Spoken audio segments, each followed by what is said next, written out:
خب سلام بچه ها، امروز اومدیم با یه ساخت یه نوع آسانسور که دیگه از پله و اینا استفاده نکنیم. ولی قبل از این که شروع کنم حتما این ویدیو رو لایک کنید، کامنت بذارید و کانالمون هم دنبال کنید. برو بریم. خب به این شکل اصلا رو میذاریم.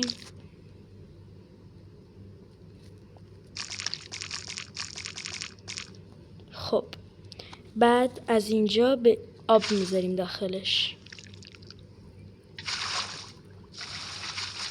و اونجور خراب کردم، یه دقیقه ما اونجور درست کنم. خب حالا اینجا جلبک میذاریم. جلبک که گذاشتیم مییم این پایین دوباره اینو میکنیم، اینو بلاک زیرشو میکنیم و بعد اینجوری که بعد سرسند میذاریم. بعد وقتی که حباب داد اینجوری دیگه میتونید برین بالا و لذت ببرید. حالا میخوایم بریم به سراغ روش دوم که اونم مثل همونه ولی بلاکش فرق داره. کاکتوس که الحمدلله نمیشه روی این گذاشتش انگار. این چی؟ او با کنارش آب باشه اگه اشتباه نکنم.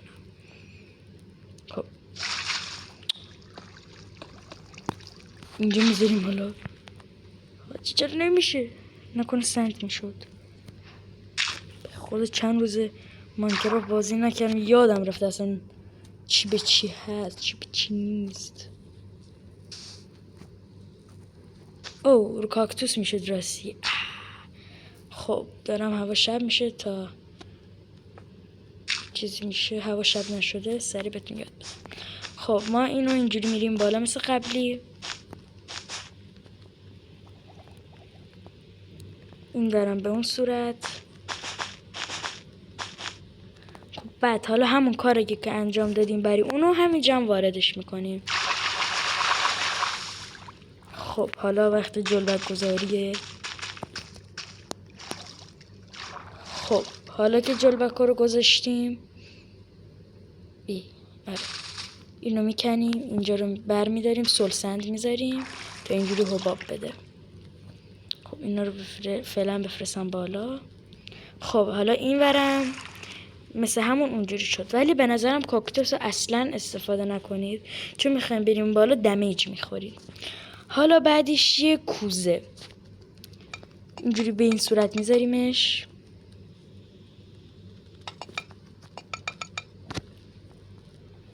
خب وقتی گذاشتین روش همون اولیه و که کلن آبگذاری و اینا بود و دوباره انجام میدیم.